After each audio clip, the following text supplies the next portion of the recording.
Good morning, everybody. Happy Friday. Welcome to Friday Fuel. We didn't have Good Donnie morning. here. Good morning. Didn't have Donnie here to do the intro for us. Yeah, but welcome to Friday Fuel. Yeah, unfortunately, Donnie and Alex couldn't be here today. That's all right. Collin and I are holding down the fort. Collin, how are you this morning? Doing good, man. Been running crazy this week with AEP, writing a whole ton of Medicare Advantage this week. Been on the road, I'm sure you traveling have. all over the place, man. I've been in the car like crazy. So Goodness. So you're doing a lot of your stuff like in-house then? yeah, yep. I prefer Medicare in-house. It just they're a little bit stickier than over the phone, from what That I've makes seen. sense. And with that kind of demographic, it definitely makes sense. Yeah. Tell them don't answer the phone from now until freaking January. Right. Yeah. There's nobody important that's gone. Yeah. So. Awesome, man. Yeah. I'm also getting ready for open enrollment here coming up with health insurance starting in a couple days. So that's pretty exciting. It'll be good. Yeah. Well, without further ado, we've got a really special guest today. Somebody who's really special to my heart. He's, played a really big role in my being in the insurance space. He is the insurance coach. He's changed thousands of agents' lives across the world. He's an internet marketing genius, and he's an American storyteller. So here he is, Mr. Mason VanMeter. What's going on, Mason? What's going on, fellas? Thanks for the intro, man. Hey, no problem, buddy. Thanks for being on with us. My pleasure. So, Mason, give us for those that are watching that don't know you, give us a little bit of your background. Where'd you come from? How'd you get into insurance? And, what's that looked like for you? Good morning, Joe. It's good to hang out with you yesterday, you and Tony. So I started off as a broke concrete worker, and not too many years ago, I was stealing pitching, like peeling scratch stickers off the McDonald's fry cartons just to eat food every day. Because I was that broke. So yeah, I mean, you're talking about living off like a McDouble and a sweet tea a day, 2 McChickens if I was lucky. And I worked in factories for about 5 straight years, straight after high school, 5 to 6, welding, cutting metal, doing the most random stuff. Got to work for NASA and moved to Australia for a year, which was weird, but pretty cool to say the least. Like huge, like snakes coiled up in your toilet. You're running over kangaroos on the road, driving on the opposite side. So, I mean, I've been a citizen of the world, and it's been pretty fun, but I got tired of being broke. I got really tired of being sick and tired with who I was as a person. I wasn't very happy. I won't say I'm depressed. I don't believe in that bullshit. But not having money, like having problems sucks, but having problems when you're poor, like, that really sucks. It's miserable. Yeah. And so I started searching ZipRecruiter when all the COVID stuff started happening, because I was just about to get engaged. I was like, oh, like I've got to find something better, because like I just want to work from home and hang out with the dogs and like take my girlfriend on dates because she's hot. It's like that's what I want to do. So I got into the sales world. I met a guy, joined like Family First Life for a couple days, didn't like the dude, like wanted to fight him, went to Symmetry, and I was like, this dude told me I could make $30,000 in a month. I was like, sign me up. Like, I don't care what scam this is. It's like, I want to do it. Scam this is. You know what scam stands for now, guys? Still confused about money. But yeah, that's how I got into this. I was sold a pipe dream, and I was one of the 99.99999% of people who like sucked at first, but then I became part of that 0.1% who actually did something with his license. That's awesome. So you were at Symmetry for a couple of years, and you sold a ton of business. What are you doing now? I'm just coaching insurance agents now. So building an online like coaching business, and that is all I focus on. I built Running Buddies Academy. Our main mission is to make sure 100 million families in America get protected with life insurance. That's a third of America, roughly. That's like half of America. That's a lot of lives. Yeah, but I mean, think about it. 100 million policies. Like, can you imagine the people writing like, holy shit, how much money is that? It's Like, good amount. what? That's insane. That is a lot of money. So Mason, you said you sucked at first. You were part of the 99.9 that, wasn't good. And then you got to that 0.1%. What was the transition? How did you go from not good to great? Because I found people who knew how to get me where I wanted to go. Like I started looking up Dan Kennedy and Russell Brunson and Tony Robbins and finding people because I'm a very quick learner.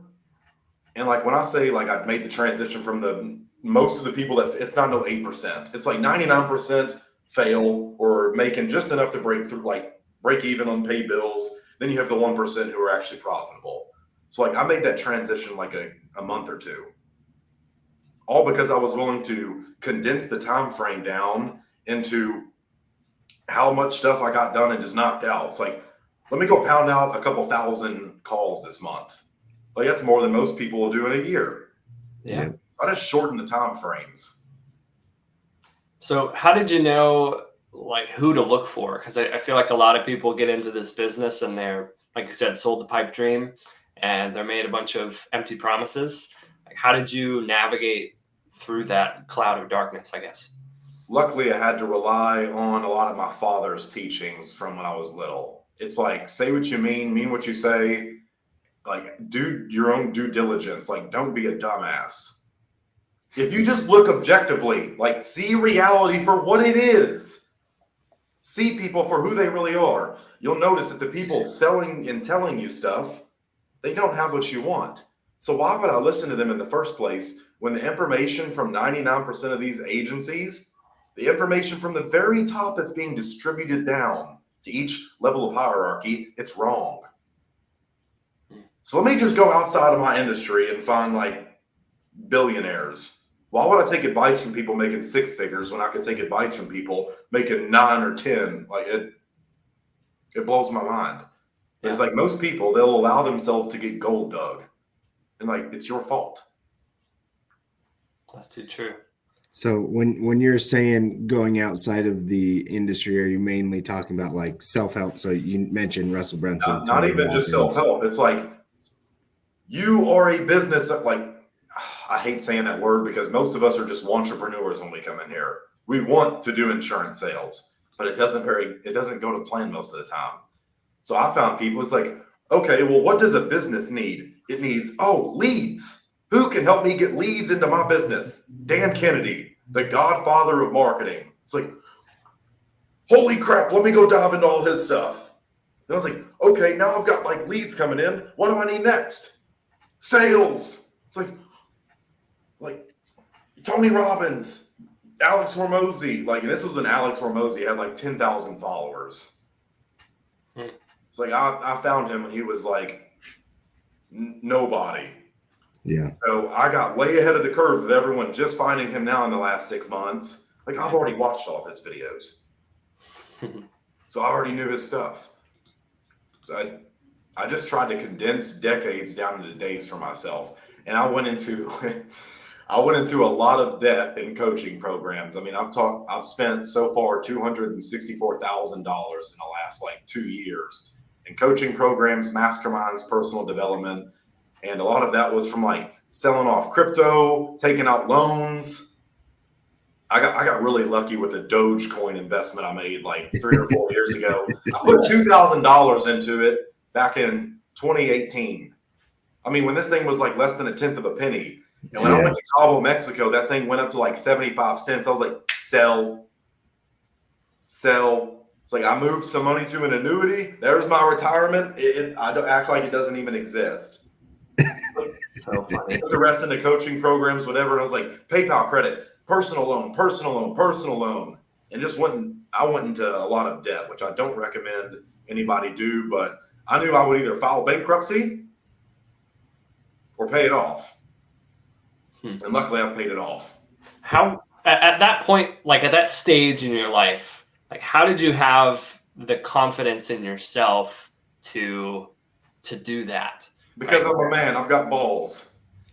God loves Sure, me. I got a pair too, but I wouldn't necessarily go take out 6 or 7 loans. That's all the validation I fucking need, though. Yeah. Men are builders at the end of the day. We're creators. I think the men who are unhappy out there, it's because they're not doing shit. What is that quote? Like, idle hands are the devil's play toys? Some of these quotes that people just throw around, it's cliche, but if you understand the perceptual meanings behind them, there's a lot of knowledge packed in stuff like this. But it's like, if no one's coming to save no one's coming to save me. I have to do this. I don't want to be some fat ass who, when I get up to God, he's like, dude, you died at 40 from diabetes. I gave you this whole life. I gave you beautiful girls to talk to. I gave you the chance to have a family. I gave you the chance to be something. And you fucked it off, dude. This whole thing where God just loves everybody no matter how many mistakes you make, that's bullshit. I know it's against what your Bible tells you, but I'd rather you stack the deck in your hand, in your favor. But Jordan Belfort, is that really what you want to try to do?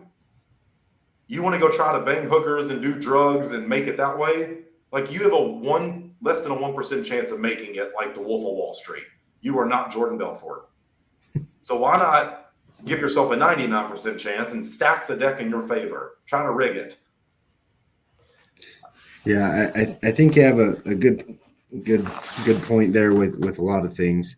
I was watching I've gotten on this David Goggins kick. You don't know me, son. Yeah.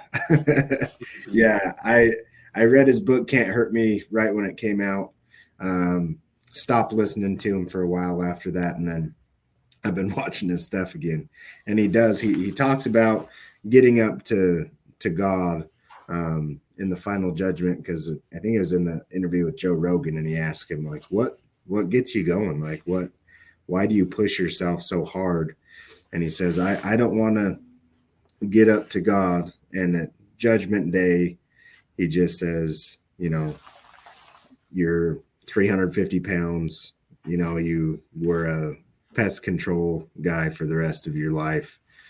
And that's all you did. You just pounded your 12 boxes of donuts and whatever it was his crazy breakfast every day that his mom made him. I think it was bowls of cereal, milkshakes, donuts. Yeah, crazy stuff, man. He's like, but I made a Navy SEAL, an Army Ranger, air traffic control, just, pull-up record, ultra marathon runner. And to me, I feel like there's some truth behind that's actually going to be what it will be like. And I feel like that's what hell is if you leave a lot of your potential here on earth, and it's just going to be oh shoot, dude, this is what you could have been, but you weren't because you didn't have the discipline, or you just didn't do it because you were lazy. And so I feel like you're right in that point.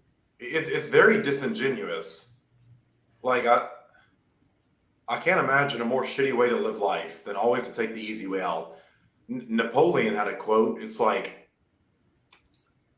glory is fleeting, but obscurity is forever. And that's absolutely correct, because even if you get a six-pack, you have to maintain it. You always have to maintain it. Even if you're doing good in this insurance industry, you still have to maintain it. It's fleeting. You always have to work for it. It never stops.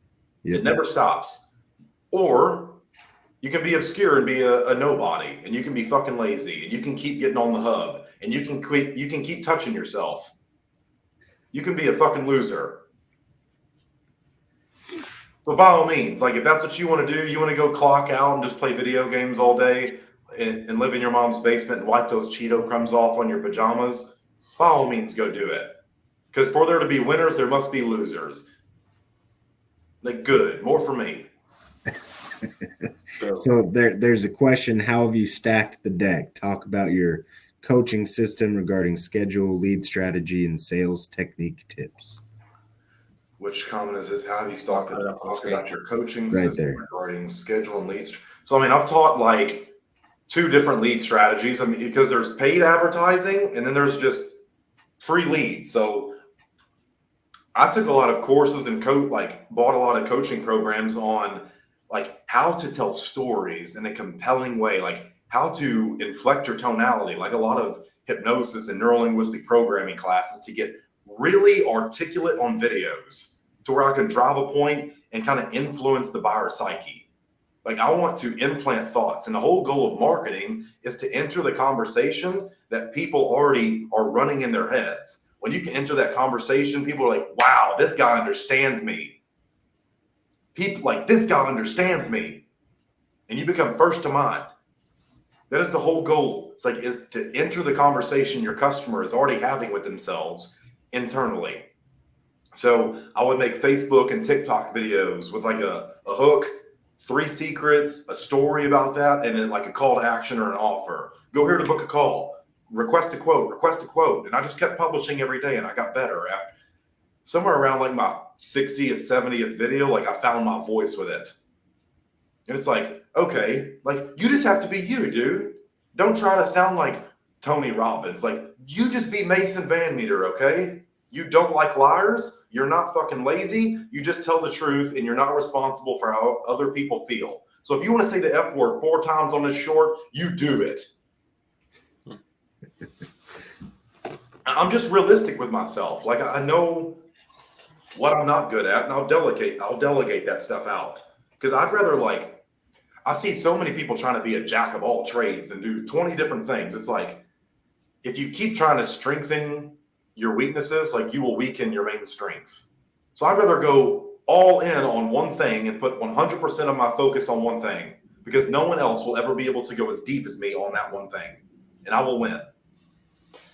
That's one thing, Mason, that really attracted me to you and your coaching was just how genuine you were. And just you didn't try to beat around the bush with anything. You always are a straight shooter, and you tell it how it is. No one else fucking does it in this industry, dude. Right. And I personally need that, right? Like for me to hold myself accountable, that's what I need. Right. And then there's so many other people, like you said, that just, will try and sweep things under the rug, or they'll, twist things or say things to make you feel good. But I feel like, personally in conversations that we've had, you just tell me how it is, even if it makes me feel bad or whatever. Here's the thing about the truth is that it is ugly. The truth is ugly. It's not the red girl from the Matrix in the red dress. It's very ugly. It's like that girl Wednesday Addams. It's like, oh.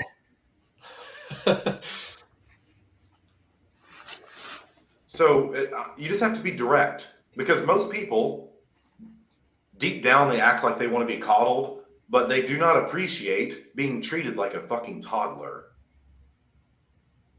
It's true. If I tried to, Adam, poor you, you'll get that sale next time. You're like, dude, I appreciate the pep talk, but quit lying to me. So I just tell people what they need to hear, not what they want to hear. And if they don't like it, that's on them. That's their own insecurity. Because the truth is absolute, and I refuse to be a coward and dishonor God. It's disgusting. It's disgusting. And then the other part of that question, what did he ask in sales techniques tip? So I know you wanted me to talk about my profit framework, so I'll just kind of break this down for people. So profit is an acronym. So PROFIT, if you can't spell it. Second grade spelling bee champion over here in Kentucky. So I know. So P is for pry the reason. You have to pry the reason why they are on the sales call, okay? And so let's kind of break this down. Why are they taking the time out of their busy lives to schedule a call with an insurance agent? No one wakes up and he's like, I can't wait to buy mortgage protection today. No, they filled out some lead form, and here's what happens. They forget about it. They repress the negative kinesthetic emotion in their unconscious brain. That way they don't, if you ever get cut off in traffic and you get pissed off, do you know how fast you just kind of store that in the back of your brain? And for people who don't know, you actually store emotions in your cells. This isn't make believe, it's just science if you're educated. You store memories and emotions in your cells. which is crazy to me. The body is so amazing. So what we want to do is we want to introduce that emotion again. Not, why do you want this policy? To protect my family. Okay, well, it's $197 a month for Americo seat chargeback. No, they're not buying. You have to introduce the kinesthetic emotion and introduce them to a problem that they are not even aware of. They forgot about it. It's outside of conscious awareness. You have to make them aware of what's going to happen the moment they die to their family. And when you do that, typically the rest of the sale gets easy because they sell themselves on getting out of that misery. Most people, they can't sit in the fire. They can't sit in the fire and deal with their emotions head on. They get too attached. So we want to offer them a way out of it. But first, we kind of have to dig that knife into their back and twist it, make them walk through the pain and amplify it. When you find out the real reason, and when I say real reason, I mean you have to find the specific sequence of events, the specific set of outcomes that will happen as a result of them dying without this policy, because that is what we are hedging against. That is what we are hedging against. After you pry the reason out of them, because you have to kind of leverage it like a crowbar out of most people, because they don't even know what the hell it is. You have to get good at asking detailed questions to steer the conversation in the way you want it to go. Who should have the uphill advantage in the sales call? The agent who's had it 100 times or the customer who's had it 2? Us. Right. So no, not what did you want this policy for? That looks like my first day in the industry. But people 2 years into this are still doing it. Blows my mind. After you find the reason, you have to reveal their issue back to them. And here's the crazy thing. It's just restating what they told to you. Crazy, I know. They gave you the answer if you listened.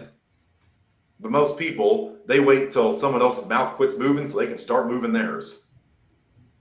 No, you don't need selective hearing in one ear, out the other. You actually have to listen to what they are saying. What are the presuppositions, if you understand language? When you reveal their issue back to them, it's like, wow, Adam, you're telling me that if you died today, your family would be homeless, your wife would have to get a second job, probably get remarried to afford a different income. But for right now, she would have to go into the homeless shelter. Little Timmy and Sarah can't play on the soccer team anymore, and they hate their mom because they have to move schools. Is that what you're telling me is going to happen? They're like, wow, this guy understands me. He's listening. And that builds trust. That builds rapport unconsciously, because people who are like each other tend to like each other. And it's all because you're just using the same words that they told you.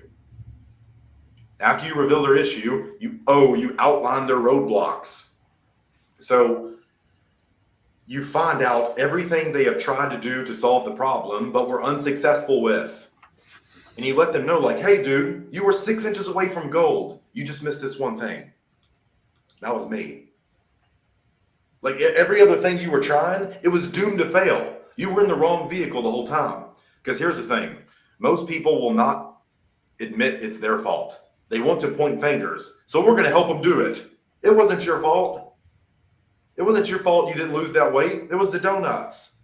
It had too much glaze on it. You make it the vehicle's fault because they have negative attachment to that. You have to get them to transform their identity before they have new beliefs. So you might as well just play along with their victim card for a minute and cast rocks and stones at their enemies. You have to confirm their suspicions and doubts. Like, you know what? I was kind of skeptical of that CBO policy.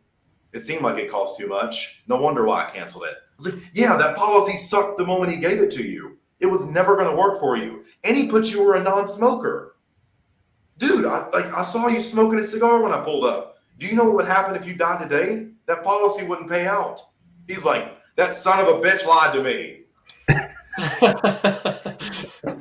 You just point out why what they're trying doesn't work. That's it. And it's easier when they have Americo policies, okay?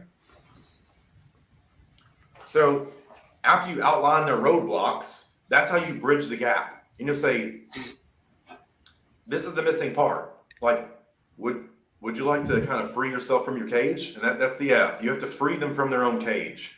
They handcuff themselves with their beliefs. Because the moment a problem is introduced, how our communication model works and our brain works, the moment we label a problem, we create boundaries from the structure of language, and it limits our perspective to see a way out. It's very opposite of inductive thinking. It's very deductive. You get stuck in that box of your frame of reference. So this is all like NLP stuff. I don't want to go too deep into that, but we want to give them the key to free, like, hey, I can get you out of this prison cell that you put yourself in. And we do that with selling them through stories, because you have to tell them what they are going to experience as a result of purchasing. They don't care about $100,000 in death benefit. That is so irrelevant to them.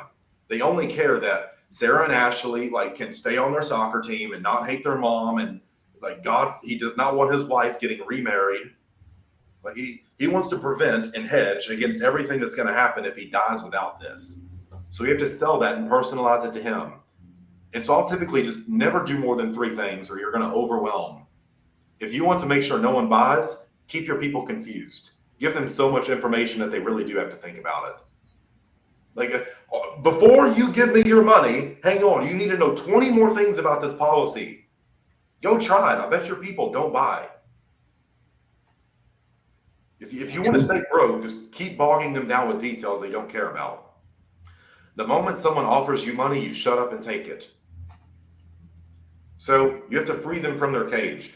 And I'll make a quick analogy with this. In my coaching programs, part of what I sell is accountability, but I don't say, Adam on our sales call, did I say I was going to hold you accountable?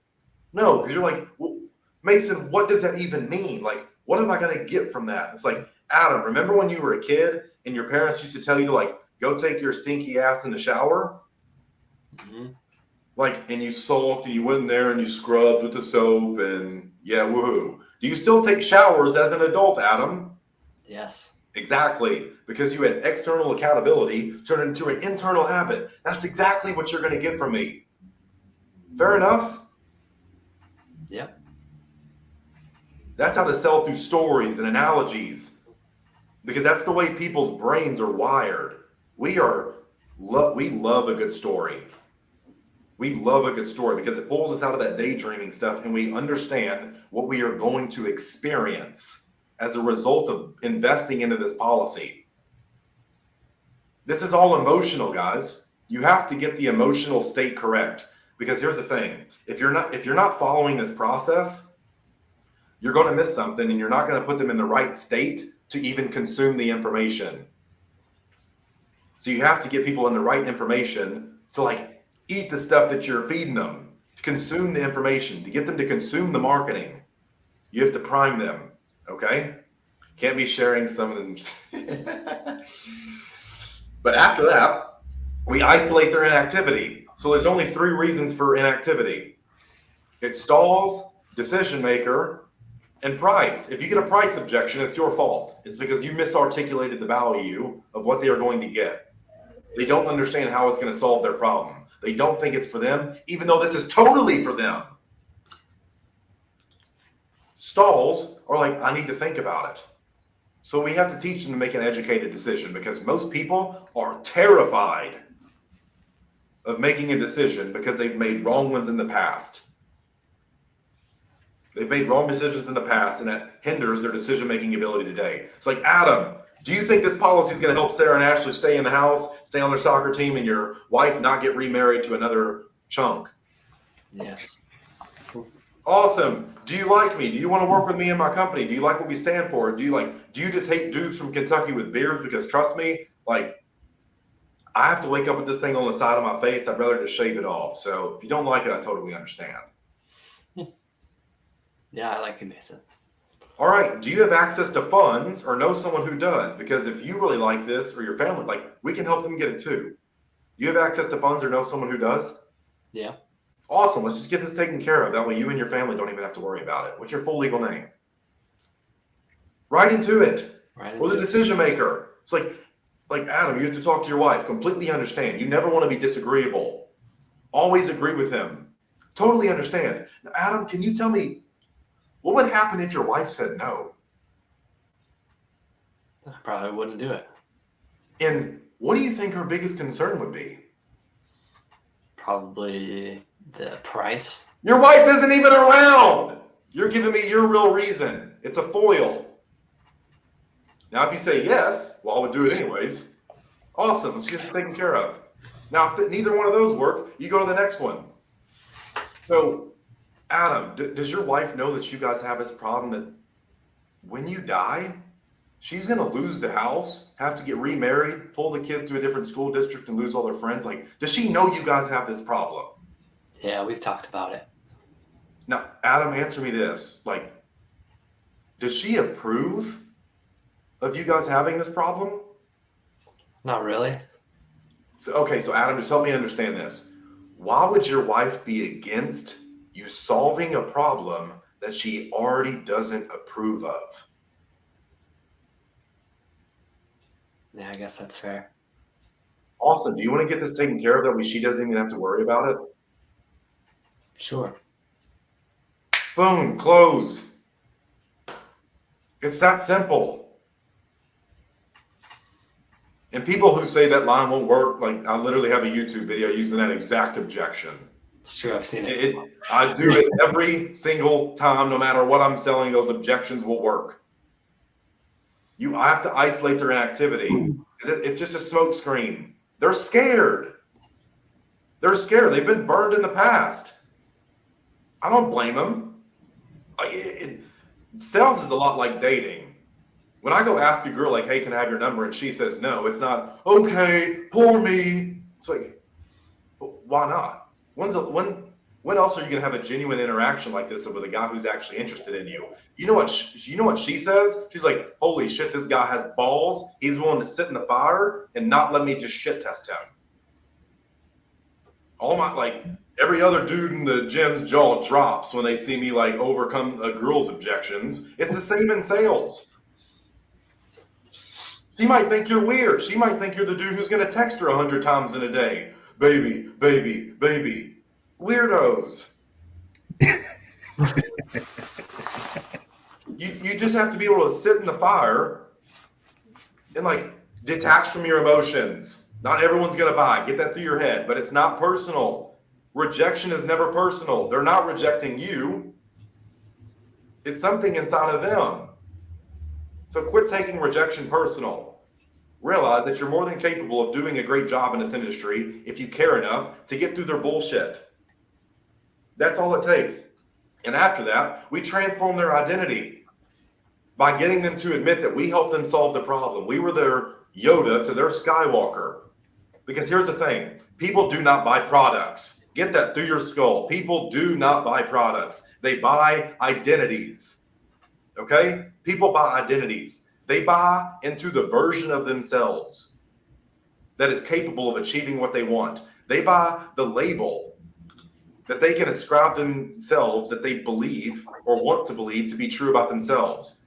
It's not I'm buying a policy. I'm buying the label that I'm a family man and I take care of what I brought on this earth, my kids. It's the label that they're buying. And if you look this is why advertisers target women so heavily, because they understand it's all emotional for them. It's like, I want to be seen as a good mom, so I'm going to buy this. I want to be seen as a bad bitch, so I'm going to buy this purse or these shoes. It's all emotional. They buy that because they are buying an identity. You have to transform their identity, because if they don't have the emotional aha moment, the epiphany, they will charge back. They will charge back and cancel a policy if you did not shift the belief. You have to rewrite the story they are telling themselves inside their head, because those beliefs are what dictate behaviors and decisions. If you want to change your behavior, you must first change your beliefs. Beliefs are the foundation for everything, okay? Beliefs are the foundation for everything. It's how your values are aligned. It's what makes you get up in the morning or what makes you snooze that alarm clock. It all starts with a belief.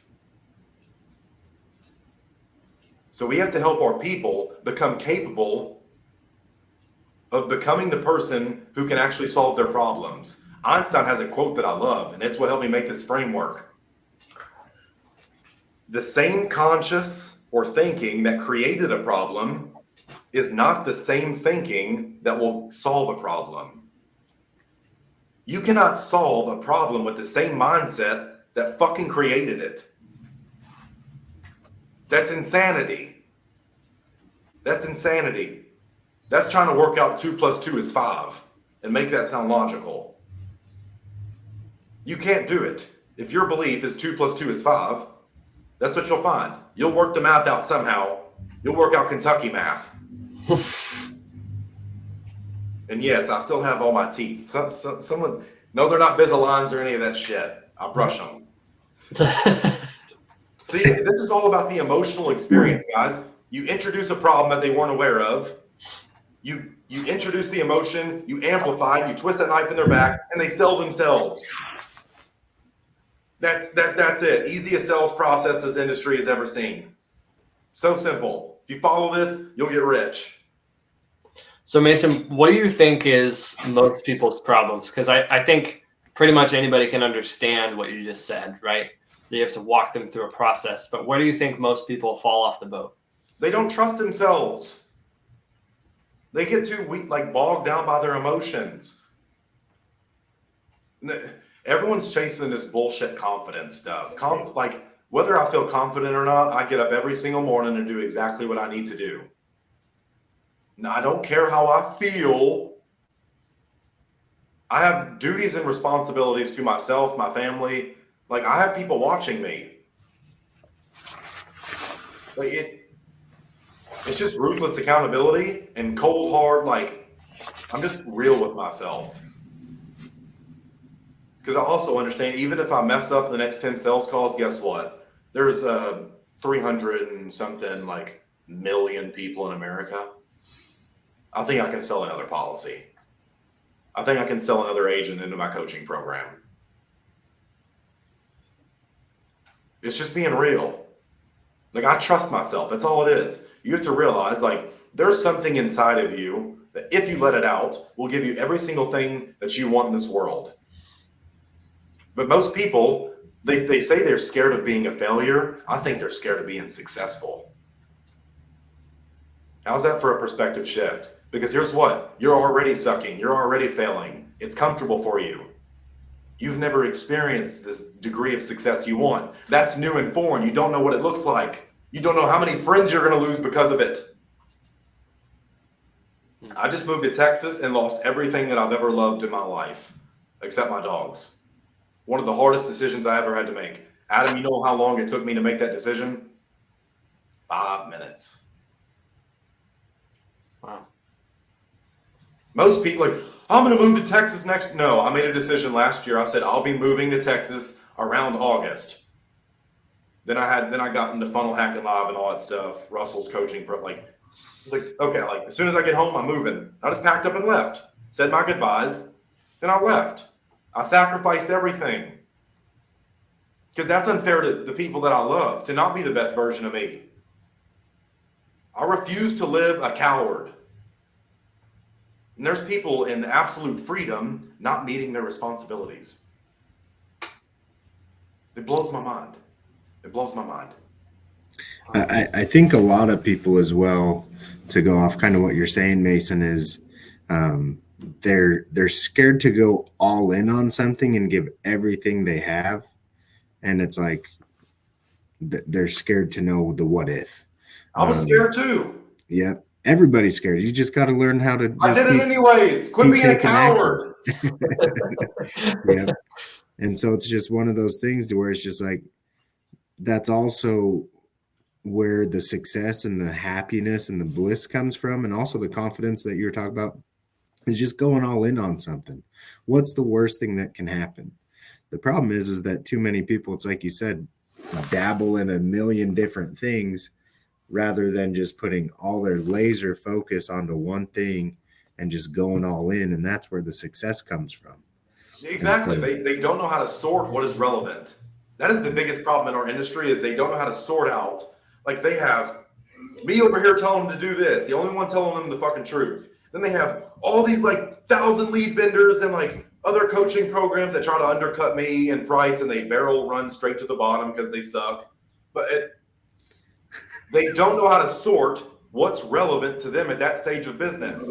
And then they have all this subliminal messaging coming in from society, the matriarch that we live in. It's like you have girls trying to date, like become the dudes they want to date, and become boss bitches, and like the world's telling them like, we don't care about you men, like go on Midol and like antidepressants, and like all this shit from society is priming their beliefs. They're like, well, I just can't get ahead, so why even try? It's these societal beliefs and what's happening in the world right now that are getting people to adopt like victim mentalities. Yeah. It's disgusting. Because if you had 1,000 me's in the same room, we would fuck shit up. Like President Biden wouldn't be a problem. I'll tell you that. Like, not to get political or anything, but there would be some mayhem going on. Y'all seen the Purge movie? So it's gonna fucking look like when I'm in charge. That's fine. But still, like, that's what I'm talking about. You guys have to have that ego. People think I'm just some conceited prick. Like, I've been called Klaus Michelson. I didn't even know who that dude was until I watched some Vampire Diary show with a girl. I was like, that guy's a dickhead. Yeah, he's exactly like me. But he has a heart. Like, he cares about people. He just comes off as polarizing, and he doesn't lie. What's wrong with that? Because 20 years ago, this was normal for dudes to be this way. Be arrogant. Have an ego. There's nothing wrong with having an ego. If you've done the work, you fucking deserve it. You earn it. There's nothing wrong with that mentality. The mentality is, Mom, I lost. Where's my 9th place trophy? Can I go cry in the car? It's disgusting. That was one thing, Mason, when I first met you that was kind of off-putting for me, was just like how out there you were with your speech. But I came to realize really quickly that you did genuinely care about me. Like you can tell a difference in the way that you talk to me and the advice that you give me versus somebody else. And that's why I've really stuck around you and I keep watching your stuff because I know that it's not disingenuous. Because I transformed your identity. I gave you the emotional aha moment. What I'm talking about works. Adam is living proof. That's another thing too, is Mason doesn't try to hide anything. Like he talks. I tell you exactly how I move your money from your pocket to mine. Yeah. We were just in a coaching call the other day and he was like, well, here's exactly how I got you to buy this program. He just like went step by step through it. It's really funny. I want you to get more money than me. I want every single one of you on here to go out and crush it because that is the mark of a good teacher. Yeah. Student surpasses teacher. And then most of my students have gotten very ungrateful. Adam, I will say you were one of the few that have always been very grateful, so I'm thankful for that. But most people are like, well, I stopped using that stuff. It's like, how? Did you stop using math when you learned algebra? No, bitch. You didn't. Like, do you know how, like, do you want to eat some crowns and lick some windows with that statement? It's dumb. Hey, speaking of, your training and your coaching, I know you're launching a new program. Do you want to tell us a little bit about that for the people watching, if they're interested in connecting with you? So yeah, I've got the most incredible free gift ever that I made for insurance agents. That's literally the name of the program. Most incredible free gift ever. It's a free coaching program for a month. You get live coaching, all kinds of stuff. And I've made a lot of insurance agents a lot of money if they quit being crybabies and they just go in there and like spend 30 minutes to an hour a day watching these videos. You follow a success path, you check off the box and you're like, oh, I made money. That's all you do. And all the people who like actually consume the stuff in the program, they never leave. They never leave me. Because no one has ever left my program saying, Mason, I'm getting too much value. I'm making too much money. I'm gone. See ya. No, it's the people like, well, this just isn't working for me. Like, you logged in for 20 seconds 6 months ago. What do you mean? You haven't even tried. Most people are scared to start the first hour, which just blows my mind. True. So yeah, and then I've got a master class. I went and talked with Joe and Tony yesterday. We went to dinner. They had this awesome burger. It wasn't raw, but it was still really good. And he's going to let me put together a master class for everyone in this Facebook group, exclusively for you guys. So I'm hosting on November 9th. Adam will post the links for all the stuff. But it's a free hour-long training teaching you everything I know about getting your own leads into your business and making sales consistently, okay? So like go register. And if you can't make it live on November 9th at 7 p.m. Central for whatever reason, go register anyways, and I will make sure you get a recording.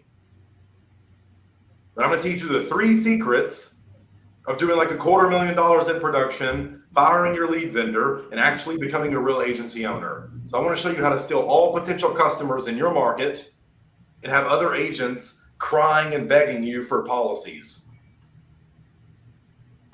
So I want to help you dominate, like take over the world, okay? I want you to do better than me. I want you to do better than me. And I'll say... You can make as much fun of me as you want. You can say, Mason, you were an idiot. I wrote 1 million. Like, good job, dude. I am an idiot. What do you know? I have no problem. I like learning from everyone. And to add to that, the other week we were talking about lead generation. So if anybody was on here watching that one, I went over kind of my lead strategy and how I self-generate leads. The majority of what I've learned from lead generation is from this guy right here. So if you really want to dive deeper into what I know, he's the one that taught it to me. So show up. Yep. No, I mean, the lead training and stuff I have in there is, I'll show you how to scale ads, all kinds of stuff, because here's the brutal truth. If you are on the hamster wheel of buying more leads and making more dials, you're effectively playing pitch and catch with your upline, your lead vendor. Except there's one thing. You're not a fucking dog. You are responsible for bringing your own leads into your own business. That is the role of a business owner and a marketer.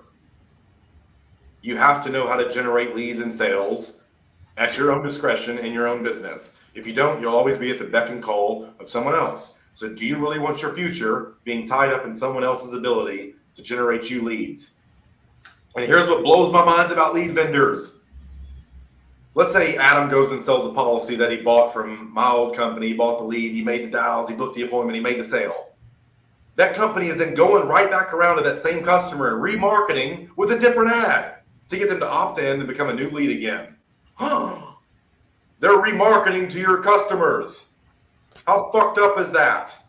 Yeah. I swear to God, I will have a UFC fight night in the next year or two in this industry, and I will kick some asses. I will take some souls and break some fucking jaws. I'm 200 pounds. Like, I can squeeze my own hand hard enough to break my own bones. And I will fuck some of these little lead vendor soy boys up. And it would be a pretty cool charity event because all the money is going to go to like do shit. So if you're interested and you know some referees, let's get this thing going.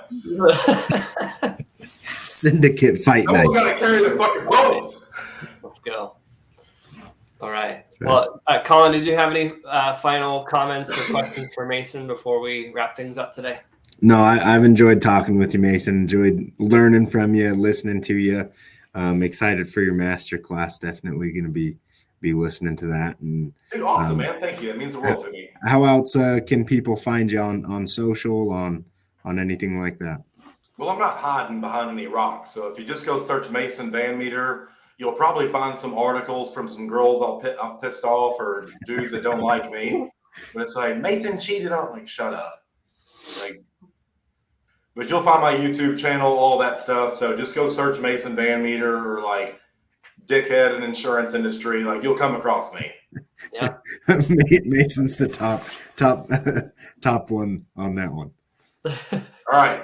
Perfect. And if anybody has questions about Mason specifically and don't want to ask Mason directly, you want to ask me, feel free to hit me up too. Like I said, I've worked with Mason for the last year and a half. And he's completely changed my life. So I can only say good things. So appreciate that, man. Thank you. Absolutely. Mason, we really appreciate you being on, taking the time with us on this Friday morning. Hopefully you guys were able to, get some good takeaways from this. And we will sign off here. But Mason, again, thank you. And can I do something cool for the masterclass just as like my token of appreciation for Joe and Tony and you guys? Sure. It's like, I'd like to give something away. All right. Maybe like a free trip or like a cruise for somebody. But here's the thing, like, I'm going to pick someone random, like from who registers. then the announcement, like, you will have to show up live to the masterclass to win it. But here's the thing. If you refer someone else and they win it, you also win it.